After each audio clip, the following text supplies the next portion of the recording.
उसको देखने की दो दृष्टि थी जो वृंदावन के संतों ने विचारी।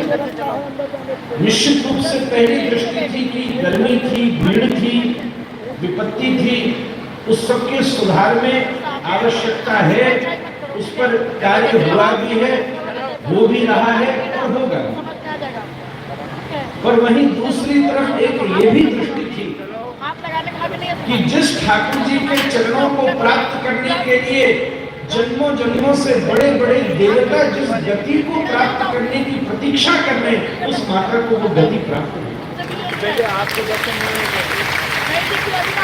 मेरा सावरा निकट हो जब प्राण इतना तो करना स्वामी जब प्राण देखने की दो दृष्टि। निश्चित रूप से एक न एक रोज यह हंगामा हुआ ही है, मेरे साथ भी होगा, आपके साथ भी होगा। इस धरती पर कौन है जो स्थायी है? परंतु हाँ, कोई न कोई बहाना तो कोई न कोई घटना ही बनती है, उसके लिए सद्भावना रखना, शोक करना, प्रार्थना करना, कोई बहाना न ढूंढना श्रेष्ठतम मानवीयता है, जो स्वयं आपके बागेश्वर धाम सरकार के द्वारा उच्चतम भाव से व्यक्त की गई। और अगर दूसरी तरफ मैं एक बात कहूं, घटना में तो पीड़ा है ही, और वहां दूसरी तरफ एक और भी दृष्टि है, अयोध्या वासी को श्री हनुमान जी की शरणागति।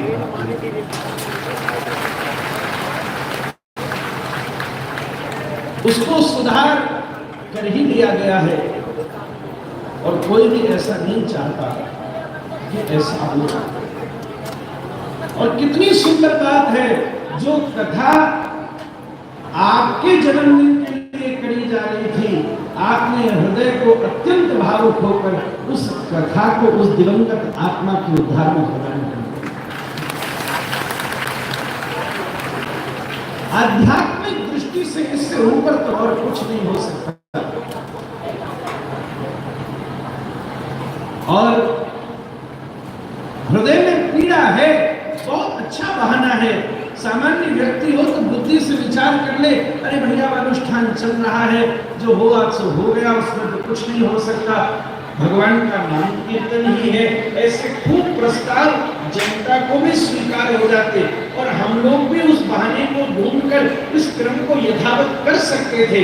परंतु जब मेरी और आप श्री की चर्चा हुई और निर्णय हुआ, आज और कई और इसके साथ जुड़े हुए क्रमों को, जो हृदय में पीड़ा है वो तो पीड़ा है ही, इसलिए विवाह भी हो जाए और उसके प्रति कोई भावना व्यक्त हो, कुछ इधर उधर न जाए, इसलिए संपूर्ण संगीत को विश्राम देकर इस कथा को प्रार्थनात्मक रूप से समर्पित किया।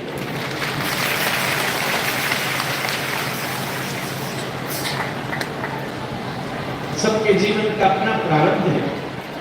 मेरे जीवन में जिसने बहुत बड़ा परिवर्तन किया वो एक कथा से पिताश्री का धाम प्रवेश हुआ, घटना हो गई जीवन में। अब 13 दिन तक रोज लोग आते हैं, शोक होता है, सामान्य गृहस्थियों की बात है, और जो आता है दोहरा दोहरा के उसको वही एक कहानी सुनानी होती है, ऐसा हुआ, ऐसा हुआ, ऐसा हुआ। एक आध दो दिन तो ठीक है, पर मेरा हृदय गुरु के संस्कार से पोषित था, तो मैंने अपने दादा गुरु जी से प्रार्थना करी कि मेरी ऐसी विनती है कि आप रोज पधारिए, ऐसी सहज सोफा पर बैठिए और कुछ प्रवचन करिए, कुछ चर्चा कर दीजिए, कोई अनुष्ठान नहीं, कोई कथा नहीं, कुछ चर्चा कर दीजिए, और जो आने वाले थे सबसे कहा उसी समय आ जाओ, क्योंकि श्लोक तो शोक को दूर करता है। मुझे स्मरण है उस प्रवचन 13 दिवसीय प्रवचन प्रवाह में उन्होंने एक घटना सुनाई। इस पूरे महाभारत के युद्ध में अगर कोई सबसे ज्यादा कष्टमय और दुखमय मृत्यु हुई थी तो अभिमन्यु की। ऐसा कोई कुरु सेना का योद्धा नहीं था उसने अभिमन्यु के ऊपर प्रहार न किया। उसके शरीर को ढूंढ ढूंढ के इकट्ठा करना पड़ा। जब अंत्येष्टि